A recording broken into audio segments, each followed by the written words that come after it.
Hello friends, मैं अनूप वर्मा आप सबका स्वागत करता हूं अपने YouTube channel Anoop Verma academy में। बेटा, हमने पढ़ना स्टार्ट किया था हमारा chapter accounting for share capital. Already इसके मैं 7 लेक्चर्स आपके लिए अपलोड कर चुका हूं और आज का हमारा ये 8th लेक्चर है। और आज हम डिस्कस करने जा रहे हैं कॉल्स इन एडवांस। सिर्फ कॉल्स इन एडवांस का कॉन्सेप्ट हम नहीं कवर करेंगे, हम उसके कुछ इंपॉर्टेंट एग्जामिनेशन क्वेश्चंस भी आज सॉल्व करने जा रहे हैं। लेकिन आज के लेक्चर में आगे बढ़ने से पहले आपसे एक छोटा सा रिक्वेस्ट है कि अगर आपने मेरा पिछला लेक्चर नहीं देखा है जो कि प्रोराटा अलॉटमेंट के रिस्पेक्ट में था, तो उसे जाकर जरूर जरूर जरूर देख लें, क्योंकि ये जो प्रोराटा अलॉटमेंट का कॉन्सेप्ट है ना, वो इतना इंपॉर्टेंट है कि अगर उसे बेहतर तरीके से ना समझा जाए तो इस चैप्टर के किसी भी क्वेश्चन को सॉल्व करते समय आप कभी भी कॉन्फिडेंट नहीं हो पाएंगे। वैसे तो बेटा जनरली हमारे सारे लेक्चर्स 20 मिनट के या 30 मिनट के होते हैं और एन एवरेज, लेकिन ये जो लेक्चर है जिसका जिक्र मैं आपसे कर रहा हूँ प्रोराटा अलॉटमेंट, ये 1 घंटे 30 मिनट का है। इसकी लेंथ देख के आपको डर नहीं जाना है। बेटा जाइए, शुरुआत से लेके अंत तक एक एक कॉन्सेप्ट को बेहतर तरीके से समझते हुए वो लेक्चर कंप्लीट कर लीजिए, क्योंकि वो कॉन्सेप्ट बहुत ज्यादा इंपॉर्टेंट है। बाद में ये नहीं कहना कि सर आपने बताया नहीं था। ठीक है बेटा, चलो आज का लेक्चर हम स्टार्ट करते हैं। आज का हमारा डिस्कशन है कॉल्स इन एडवांस के रिस्पेक्ट में। कभी कभी ऐसा होता है कि कॉल का पैसा कंपनी ने मंगाया नहीं है शेयर होल्डर से, लेकिन कुछ शेयर होल्डर्स समय से पहले ही ये पैसा पे कर देते हैं। इसे हम कहते हैं calls in advance. For example, company ने अपने सारे शेयर होल्डर से सिर्फ अलॉटमेंट का पैसा मंगाया। लगभग सारे लोगों ने अलॉटमेंट का ही पैसा दिया, लेकिन कुछ शेयर होल्डर्स ऐसे हैं जिन्होंने अलॉटमेंट के साथ साथ कॉल का पैसा भी दे दिया। तो ये जो कॉल का पैसा समय से पहले मिल गया है वो एडवांस है, और चूंकि कॉल का पैसा समय से पहले मिल गया है, that's why calls in advance है। ठीक है बेटा, लेकिन एक बात और समझ लेनी जरूरी है। कभी कभी ऐसा भी होता है कि अलॉटमेंट का पैसा समय से पहले मिल गया, हमने सिर्फ एप्लीकेशन का पैसा मंगाया था, लगभग सारे लोगों ने सिर्फ एप्लीकेशन का ही पैसा दिया। पर कुछ शेयर होल्डर्स ऐसे हैं जिन्होंने एप्लीकेशन के साथ पूरा शेयर मनी पे कर दिया। एप्लीकेशन तो पे किया ही, अलॉटमेंट का भी पे कर दिया, फर्स्ट कॉल का भी पे कर दिया, सेकंड कॉल का भी पे कर दिया। तो यहां पर तो अलॉटमेंट का पैसा भी समय से पहले मिल गया है। लेकिन अलॉटमेंट का पैसा समय से पहले मिल जाए तो उसे कॉल्स इन एडवांस नहीं बोलते हैं। याद रखिएगा, कॉल का पैसा समय से पहले मिल जाता है उसे बोलते हैं calls in advance. Calls in advance ना बेटा बेसिकली 3 केसेस में पॉसिबल है। 2 केस तो यहां नजर आ रहा है, केस नंबर 3 में इसको बोल देता हूं। चलो, ये केस नंबर 3, ये वाला केस हम ऑलरेडी डिस्कस कर चुके हैं हमारे पिछले लेक्चर में, जिसमें हम प्रो राटा का कॉन्सेप्ट डिस्कस कर रहे थे। क्या होता है कि अगर एप्लीकेशन हमारे पास ज्यादा आ जाती है, जितने शेयर्स हम इश्यू करना चाह रहे हैं उसके कंपैरिजन में, तो इसे हम बोलते हैं बेटा ओवर सब्सक्रिप्शन। ओवर सब्सक्रिप्शन के केस में कंपनी के पास ऑप्शन होता है कि वो प्रो राटा अलॉटमेंट कर सकती है, और जब कंपनी प्रो राटा अलॉटमेंट करती है तो कुछ एक्सेस एप्लीकेशन मनी आता है। इस एक्सेस एप्लीकेशन मनी को कंपनी रिफंड नहीं करती है, इस एक्सेस एप्लीकेशन मनी को कंपनी एडजस्ट करती है, पहले अलॉटमेंट के साथ, और अलॉटमेंट के साथ एडजस्ट करने के बावजूद अगर बच जाता है तो एडजस्ट करती है फर्स्ट कॉल के साथ। तो अगर कंपनी के पास ऐसा कोई एक्सेस एप्लीकेशन मनी है जिसे वो फर्स्ट कॉल में जाकर एडजस्ट करने वाली है, तो ये उसके लिए कॉल्स इन एडवांस है। हाँ, यहाँ पर जानबूझकर किसी शेयर होल्डर ने समय से पहले पैसा नहीं पे किया, ये तो कंपनी के साथ ओवर सब्सक्रिप्शन हो गया, प्रो राटा अलॉटमेंट हो गया, एक्सेस एप्लीकेशन मनी है जिसे कॉल में एडजस्ट करना पड़ जा रहा है। दैट्स वाई यहाँ पर कॉल्स इन एडवांस की स्थिति अराइज हो गई। लेकिन हमेशा ऐसा नहीं होता है। कई बार शेयर होल्डर जानबूझकर समय से पहले एक्स्ट्रा अमाउंट पे कर देता है। बेटा ये वाला हिस्सा तो हम ऑलरेडी डिस्कस कर चुके हैं, मैं आज डिस्कस नहीं करूंगा। आज का जो हमारा डिस्कशन का पार्ट है वो ये वाला है, जिसमें शेयर होल्डर जानबूझकर समय से पहले कॉल का पैसा पे कर देता है।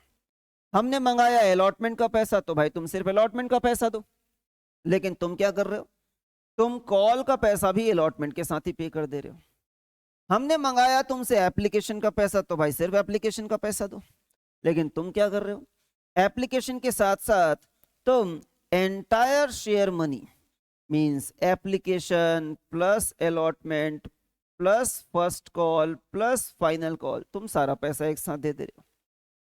ये दो केसेस हमको वन बाय वन डिस्कस करने हैं। अभी ये वाला जो हमारा प्रेजेंट लेक्चर है, इसमें हम सिर्फ केस 1 डिस्कस करेंगे।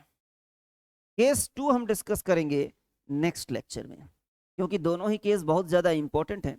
हाल फिलहाल में 6 मार्क्स वाले क्वेश्चंस पूछे जा रहे हैं। 2023 में, 2025 में इस तरह के क्वेश्चंस जो हैं, 2024 में भी इस तरह के क्वेश्चंस लगातार पूछे जा रहे हैं। तो इंपॉर्टेंट है बेटा, आराम से पढ़ेंगे, कोई दिक्कत की बात नहीं। इस केस 1 में आगे बढ़ने से पहले एक छोटी सी बात हमारे लिए समझ लेना जरूरी है कि ये जो कॉल्स इन एडवांस होता है, इसका नेचर कैसा होता है, मतलब क्या ये एसेट होता है या लायबिलिटी होता है। तो अगर कंपनी को समय से पहले कोई पैसा मिल गया है तो कंपनी के लिए वो लायबिलिटी है बेटा। यहां पर लिखा भी है मैंने कि वो करंट लायबिलिटी है। और लायबिलिटीज का ना क्रेडिट बैलेंस होता है। कौन सा बैलेंस होता है? Credit balance. सर ये सब क्यों बता रहे हो सर? अब एग्जाम में पूछ लिया जाता है बेटा कि अगर समय से पहले कॉल का पैसा मिल जाए तो कौन से अकाउंट में रिकॉर्ड करेंगे। पहला सवाल बताओ बेटा, क्या जवाब है इसका? कॉल्स इन एडवांस अकाउंट में।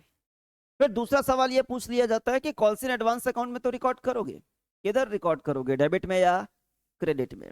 तो हम रिकॉर्ड करेंगे क्रेडिट में। तो अगर कॉल का पैसा समय से पहले मिल जाए तो हम कॉल्स इन एडवांस अकाउंट को क्रेडिट करते हैं। कॉल्स इन एडवांस अकाउंट को क्रेडिट करते हैं। आप देख लीजिए 2025 1 मार्क के लिए मल्टीपल चॉइस क्वेश्चन आपको पूछा गया है। अब मैंने समझा दिया बेटा, इसका सही जवाब क्या होगा आप मुझे कमेंट करके बताएंगे। मैं आगे बढ़ जाता हूं। जो आज का हमारा सबसे इंपॉर्टेंट डिस्कशन है वो केस 1। कौन सा केस 1? जिसमें अलॉटमेंट के टाइम पर भाई साहब ने, कुछ शेयर होल्डर्स ने कॉल का पैसा भी हमें पे कर दिया है। इसके कॉन्सेप्ट को बेहतर तरीके से समझने के लिए मैंने सीधे सीधे एक एग्जामिनेशन क्वेश्चन ही ले लिया है, जो बिल्कुल अभी रिसेंटली आपके एग्जाम में पूछा गया था। ये क्वेश्चन आया था बेटा 2024 में फॉर 6 मार्क्स। तो 6 नंबर के लिए है, तो सॉल्व करने में और साथ में चूंकि हम कॉन्सेप्ट भी समझ रहे हैं तो थोड़ा समय लगेगा बेटा। लेकिन ये समय जो आप यहाँ पर देंगे, जो भी 15 मिनट का समय लगने वाला है, आपका ये कॉन्सेप्ट परफेक्शन के साथ सदा सर्वदा के लिए क्लियर हो जाएगा। चलिए स्टार्ट करते हैं। कंपनी का नाम है साई लिमिटेड। इन्होंने इनवाइट किए हैं 60,000 एप्लीकेशंस, मतलब 60,000 शेयर्स इश्यू करने के लिए एप्लीकेशंस इनवाइट किए हैं। फेस वैल्यू 10 रुपए की है। ये 10 रुपए कैसे पेएबल है? 5 रुपए हम एप्लीकेशन में मंगा रहे हैं, 1 रुपए हम अलॉटमेंट में मंगाने वाले हैं, और बचा हुआ अमाउंट कितना है मैं यहाँ लिख देता हूँ बेटा, 4 रुपए। 4 रुपए हम मंगाने वाले हैं फर्स्ट एंड फाइनल कॉल में। Applications were received for 58,000 shares. अब यहां पर इस बात को समझ लेना जरूरी है बेटा, क्योंकि मैंने ये कॉन्सेप्ट ज्यादा कभी आपसे डिस्कस नहीं किया है। अगर हम 60,000 शेयर्स इश्यू करना चाहते थे और एप्लीकेशन उससे कम आ रहे हैं 58,000 शेयर्स के लिए, इसे ही कहते हैं अंडर सब्सक्रिप्शन। और अंडर सब्सक्रिप्शन कोई कॉम्प्लिकेटेड मुद्दा नहीं है बेटा, कॉम्प्लिकेटेड होता है ओवर सब्सक्रिप्शन, जो प्रो राटा है, जो पिछले लेक्चर का मैं जिक्र कर रहा था आपसे। अगर 58,000 शेयर्स के लिए एप्लीकेशन आए हैं तो हम 58,000 शेयर्स अलॉट कर देंगे, कोई दिक्कत की बात नहीं है। ये जो 60,000 यहां लिखा है इससे हमको कोई मतलब नहीं है। बताओ एप्लीकेशन कितने शेयर्स के लिए आया था? 58,000। हमने अलॉट भी कितने शेयर्स किए? 58,000। That's it. फिर एक शेयर होल्डर के बारे में जिक्र किया जा रहा है जिसका नाम है रजत। रजत द होल्डर ऑफ 300 शेयर्स, इसके पास 300 शेयर्स हैं, डिड नॉट पे द अलॉटमेंट मनी। ये भाई साहब अलॉटमेंट का पैसा नहीं पे कर रहा है, तो मैं लिख देता हूं कि रजत जो है वो डिफॉल्ट कर रहा है। फिर आगे पढ़ते हैं। आगे एक दूसरे शेयर होल्डर का जिक्र हो रहा है बेटा जिसका नाम है Usha. The holder of 500 shares paid the entire share money along with allotment. बेटा इससे हम लोगों ने सिर्फ अलॉटमेंट का पैसा मंगाया था 1 रुपए, इसने पूरा शेयर मनी पे कर दिया। 5 तो उसने पहले ही पे कर दिया था, बचा हुआ पूरा कितना है बेटा? 1 + 4। इसने 5 रुपए पे कर दिए। तो उषा के बारे में हम कह सकते हैं कि ये पेमेंट कर रही हैं एडवांस में। ठीक है, आगे क्या जानकारी दी जा रही है? आगे ये जानकारी दी जा रही है कि बाद में हम रजत से नाराज हो जाते हैं और रजत के शेयर्स फोरफिट कर लेते हैं। ठीक है, रजत के शेयर फोरफिट कर लेंगे। रजत के शेयर फोरफिट करने के बाद हम फर्स्ट एंड फाइनल कॉल का पैसा मंगाएंगे, जो कि मिल भी गया। पास necessary journal entries for the about transaction. जरूरत पड़े तो calls in arrears account open करना है, जरूरत पड़े तो कॉल्स इन एडवांस अकाउंट भी ओपन करना है। That's it. चलो, अब अगर हम इसकी एंट्रीज पास करना स्टार्ट करें तो आप पहले से जानते हैं बेटा कि जितने भी इंस्टॉलमेंट्स होते हैं, हर एक इंस्टॉलमेंट के लिए दो दो एंट्री पास करनी होती है। हमको एप्लीकेशन के लिए दो एंट्री, अलॉटमेंट के लिए दो, और फर्स्ट एंड फाइनल कॉल के लिए दो एंट्री पास करना पड़ेगा। बाद में अगर वो फोर फीचर का जिक्र करेंगे तो फोर फीचर की भी एंट्री हम पास करेंगे। सबसे पहले एप्लीकेशन। एप्लीकेशन के रिस्पेक्ट में सबसे पहले एंट्री पास करनी होती है एप्लीकेशन मनी रिसीव्ड। बताओ, एक एप्लीकेशन के साथ कितना पैसा मंगाया था हमने? 5 रुपए। एप्लीकेशंस कितने आए हमारे पास? 58,000। तो एक काम करते हैं, एक एप्लीकेशन का 5 रुपए, तो 58,000 एप्लीकेशन का कितना? ये मल्टीप्लाई करने से 2,90,000 रुपए आएगा। तो चूंकि 2,90,000 रुपए कंपनी के पास आए हैं, तो bank account debit to share application account. बहुत ही सिंपल सी एंट्री है बेटा, इसमें समझाने का कुछ भी नहीं है। दूसरी एंट्री हम फिर से इसी के रिस्पेक्ट में पास करते हैं। हम ये जो एप्लीकेशन का पैसा हमें रिसीव हुआ है, इसे ट्रांसफर करते हैं शेयर कैपिटल में। तो ट्रांसफर की एंट्री पास कर लेते हैं। वो एंट्री भी यहां पर काफी सिंपल है। ये जो शेयर एप्लीकेशन अकाउंट यहाँ क्रिएट किए थे, वो यहाँ राइट ऑफ हो जाएगा, पैसा ट्रांसफर हो जाएगा शेयर कैपिटल में। Same amount 2,90,000, 2,90,000। फिर और आगे बढ़ जाते हैं। अब हम अलॉटमेंट का पैसा मंगा लेते हैं। अलॉटमेंट का पैसा मंगाएंगे तो एक शेयर का मंगाएंगे 1 रुपए, तो 58,000 शेयर्स का कितना मंगाएंगे? 58,000 रुपीज। ये देखो बेटा, share allotment account debit 58,000 to share capital. यहां तक की एंट्रीज ना बेटा काफी सिंपल थी, मतलब उसमें कुछ समझाने लायक था ही नहीं, तो मैं क्या बताऊं आपको। और अब allotment money received sorry allotment money received, ये एंट्री हमारे लिए काफी इंपॉर्टेंट है। इसका कैलकुलेशन हमारे लिए काफी इंपॉर्टेंट है। यही हम इस क्वेश्चन के थ्रू समझना चाह रहे हैं। चलिए, क्योंकि जब हमने अलॉटमेंट का पैसा मंगाया ना बेटा, तो एक जिसका नाम रजत है उसने डिफॉल्ट कर दिया, हमने मंगाया और उसने पैसे नहीं दिए। और दूसरी शेयर होल्डर जिसका नाम है उषा, हमने पैसे मंगाया सिर्फ अलॉटमेंट के, लेकिन अलॉटमेंट के टाइम पर उसने कुछ ज्यादा ही पैसे पे कर दिए। तो हमें कैलकुलेट करना होगा। कैलकुलेट करने के लिए एक छोटा सा वर्किंग नोट बनाते हैं। हम यहाँ वर्किंग नोट बना रहे हैं अलॉटमेंट मनी रिसीव्ड के रिस्पेक्ट में। सबसे पहले लिखेंगे अमाउंट ड्यू, कि आपने पैसा मंगाया कितना है। हमने पैसा मंगाया 58,000 रुपीज। अब इसके बाद हम इसमें एडवांस कंसिडर कर लेंगे और डिफॉल्ट कंसिडर कर लेंगे। एडवांस और डिफॉल्ट हम डिस्कस कर रहे थे बेटा कि हमें कैलकुलेट करना है अलॉटमेंट मनी रिसीव्ड। उसके लिए हमें दो चीजें एडजस्ट करनी है। हमें एडजस्ट करना है कॉल्स इन एडवांस, और हमें एडजस्ट करना है कॉल्स इन एरियर्स। सबसे पहले एडवांस के रिस्पेक्ट में हम देख लेते हैं कि हमें कितना कितना अमाउंट यहाँ पर एडजस्ट करने की जरूरत है। एडवांस हमें रिसीव हुआ था इन 500 शेयर्स के रिस्पेक्ट में, जो कि उषा को बिलोंग करते हैं, और उषा ने हमें पे किया था 5 रुपए। 1 रुपए अलॉटमेंट का और 4 रुपए कॉल का। आप सबसे पहले मुझे ये बताइए कि यहां पर एडवांस कितना था? एक शेयर के रिस्पेक्ट में एडवांस कितना था? 5 रुपए। 5 रुपए मैं इसलिए बोल रहा हूं क्योंकि मोस्ट ऑफ द स्टूडेंट्स पहले यही जवाब देते हैं, लेकिन ये गलत है। एडवांस तो सिर्फ 4 रुपए का है। 1 रुपए तो हमने सबसे मंगाए थे, तो हमने उषा से भी मंगाए थे और उसने पे कर दिए। ये किस बात का एडवांस हुआ? जो हमने नहीं मंगाया वो भी मिल गया, ये एडवांस है। तो एडवांस यहां पर सिर्फ और सिर्फ 4 रुपए का है। एक शेयर का 4 रुपए, तो 500 शेयर्स का 500 मल्टीप्लाइड बाई 4। देखो बेटा यहां पर लिखा हुआ है 500 मल्टीप्लाइड बाई 4, 2000। अब कुछ स्टूडेंट्स कभी कभी ये बोलते हैं कि सर उषा ने पे तो 5 रुपए किया था, फिर आप सिर्फ 4 रुपए क्यों कंसिडर कर रहे हो? 1 रुपए क्यों इग्नोर कर रहे हो? नहीं कर रहे हैं बेटा इग्नोर, 1 रुपए ऑलरेडी कंसिडर हो चुका है। ये जो अमाउंट ड्यू हमने लिखा है 58,000, ये अमाउंट कैसे लिखा हम लोगों ने? 58,000 शेयर्स के रिस्पेक्ट में 1 रुपए का हिसाब लगाया हम लोगों ने। अगर आप इन 58,000 शेयर्स के रूप में के रिस्पेक्ट में थोड़ा सा बात कंसिडर करें, तो आपको समझ में आएगा कि इसमें उषा के 500 शेयर्स भी इंक्लूडेड है। मींस ये जो 58,000 रुपीज लिखा हुआ है उसमें उषा ने जो अलॉटमेंट का 1 रुपए पे किया वो ऑलरेडी इंक्लूडेड है। अब अगर 500 इस 58,000 रुपीज में ऑलरेडी इंक्लूडेड है, मैं यहां उसे दोबारा कंसिडर कर लूं तो ये तो डबल काउंटेशन हो जाएगा ना बेटा। इसलिए हमेशा ध्यान रखना है, एडवांस कंसिडर करते समय हमें सिर्फ और सिर्फ शेयर होल्डर ने जो एक्स्ट्रा अमाउंट पे किया है सिर्फ वही कंसिडर करना होता है, पूरा अमाउंट कंसिडर नहीं करना होता है। ठीक है। दूसरा है यहां पर डिफॉल्ट। डिफॉल्ट किया था रजत ने, जिसके पास 300 शेयर्स हैं। हमने सबसे 1 रुपए मंगाए थे तो रजत से भी 1 रुपए मंगाया था, तो उसने 300 शेयर्स का 1 रुपीज के हिसाब से 300 रुपए पे नहीं किया, जो कि यहां पर डिफॉल्ट है, तो हमने माइनस कर दिया।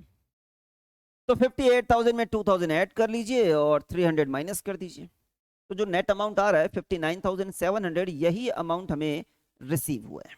ठीक है। अब जब इसकी जर्नल एंट्री पास करनी होती है तो पिछले 3-4 लेक्चर्स में मैंने काफी डिटेल्स में आपको समझाया है, फिर से मैं रिपीट कर देता हूं कि ये एंट्री हम रिवर्स ऑर्डर में पास करते हैं। पहले हम इसे रिकॉर्ड करते हैं, फिर इसे रिकॉर्ड करते हैं, फिर इसे रिकॉर्ड करते हैं और फिर इसे रिकॉर्ड करते हैं। दूसरा, जहां भी इक्वल का साइन लगा है उसे डेबिट करेंगे, जहां भी माइनस का साइन लगा है उसे डेबिट करेंगे और जहां भी प्लस का साइन लगा है उसे क्रेडिट करेंगे। सबसे पहले 59,700 हम डेबिट करेंगे, क्योंकि अमाउंट रिसीव हुआ है इसलिए बैंक अकाउंट डेबिट करेंगे। देखो तो बेटा यहां पर क्या बैंक अकाउंट को डेबिट किया जा रहा है 59,700 से। फिर आ जाते हैं, यहां से हम रिवर्स में कवर करते जाते हैं। कहाँ गया ये? दूसरा अमाउंट है 300, माइनस हो रहा है मतलब डेबिट करना पड़ेगा। डिफॉल्ट है तो कॉल्स इन एरियर्स के नाम से डेबिट करना पड़ेगा। देखो जरा 300 रुपीज यहाँ पर कॉल्स इन एरियर्स के नाम से डेबिट हुआ है क्या? 300 रुपीज हमने डेबिट किया हुआ है, कॉल्स इन एरियर्स के नाम से डेबिट किया हुआ है। और देख लेते हैं, 2,000 रुपए प्लस हो रहा है, इसका मतलब है कि हमें क्रेडिट करना है, और एडवांस है इसका मतलब है कि हमें कॉल्स इन एडवांस के नाम से क्रेडिट करना है।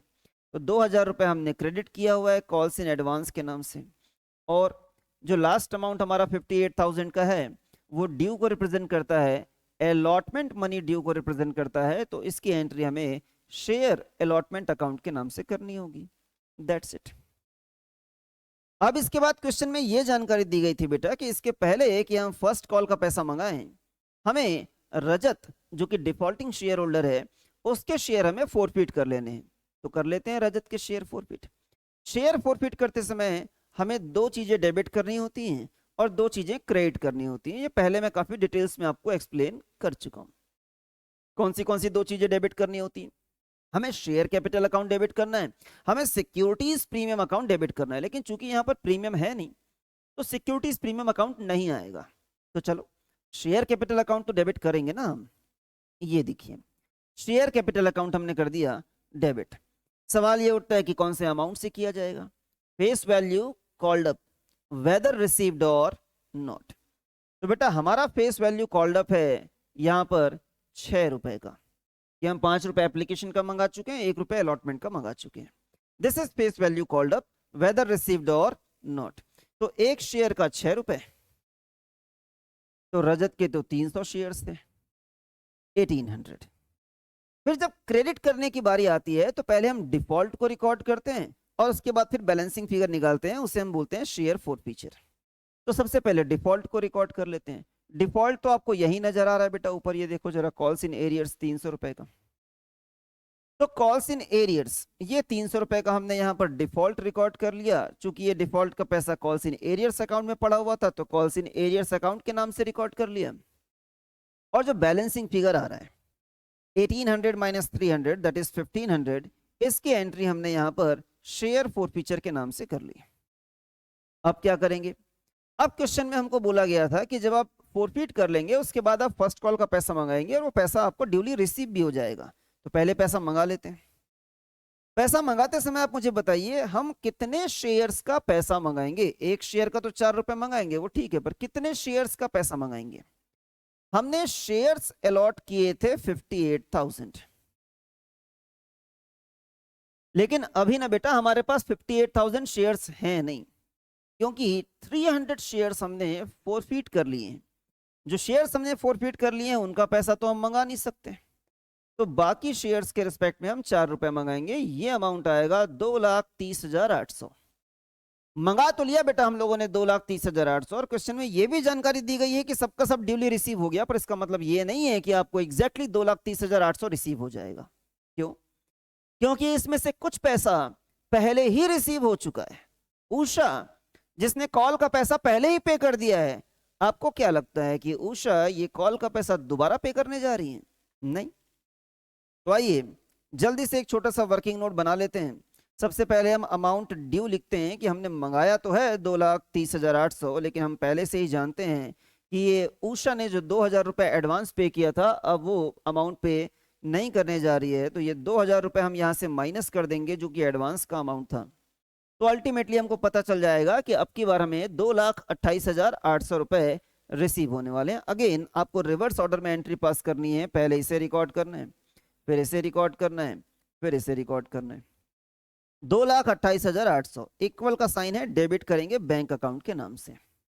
देखो बेटा बैंक अकाउंट के नाम से हमने डेबिट कर लिया। उसके बाद 2,000 रुपए, यहां माइनस का साइन है, अगेन डेबिट करेंगे। एडवांस है तो कॉल्स इन एडवांस के नाम से डेबिट करेंगे। तो कॉल्स इन एडवांस के नाम से हमने 2,000 रुपए डेबिट कर दिया। और जो तीसरा अमाउंट वहां ऊपर नजर आ रहा है 2,30,800, वो ड्यू है फर्स्ट एंड फाइनल कॉल का, तो इसकी एंट्री हमको share first and final call के नाम से करनी होगी। दैट्स इट, इतना ही कॉन्सेप्ट है बेटा इसका। 6 नंबर का क्वेश्चन था, बताइए। अच्छा, एक 1 मार्क वाला क्वेश्चन मैं और आपसे डिस्कस करता हूं। ये देखिए 2024 में आया हुआ था। क्या पूछा है बेटा इसमें? The total amount received on allotment. कुछ नहीं करना है, जो वर्किंग नोट हम लोगों ने बनाया था ना, वैसा वर्किंग नोट बनाकर आपको पता लगाना है कि अलॉटमेंट के टाइम पर आपको एग्जैक्टली कितना पैसा रिसीव हुआ। अब ये क्वेश्चन मैं सॉल्व नहीं करने जा रहा हूं आपके लिए, आप सॉल्व कीजिए और मुझे सही ऑप्शन क्या है इसका कमेंट में लिखकर बताइए। हम नेक्स्ट लेक्चर में आएंगे बेटा तो इसका दूसरा केस कवर करेंगे। दूसरा केस मतलब जब एप्लीकेशन के साथ एंटायर शेयर मनी, पूरा का पूरा allotment, first call, final call, सबका पैसा हमें एक साथ एप्लीकेशन के साथ रिसीव हो जाए तो कैसे सॉल्व करना होता है। ये काफी इंपॉर्टेंट कॉन्सेप्ट है, जरूर देख लेना नेक्स्ट लेक्चर। अगर ये वाला लेक्चर आपको पसंद आया है बेटा तो लाइक जरूर करना, और चैनल को सब्सक्राइब तो तुरंत कर लो, ठीक है। और आपको किसी पर्टिकुलर टॉपिक पर वीडियो चाहिए तो मुझे कमेंट करके आप बता सकते हैं, मैं पूरी कोशिश करूंगा कि उस टॉपिक पे आपके लिए वीडियो बनाकर अपलोड कर सकूं। अगर आपको ये पीडीएफ जो मैं यहाँ पर सॉल्व कर रहा हूँ, अगर आपको ये पीडीएफ चाहिए तो कमेंट में अपना मेल आईडी ड्रॉप कर दीजिए, मैं आपको ये पीडीएफ प्रोवाइड कर दूंगा वहाँ पर। चलिए आज इतना ही करते हैं बेटा, नेक्स्ट लेक्चर में मिलते हैं, तब तक पढ़ते रहो, बढ़ते रहो।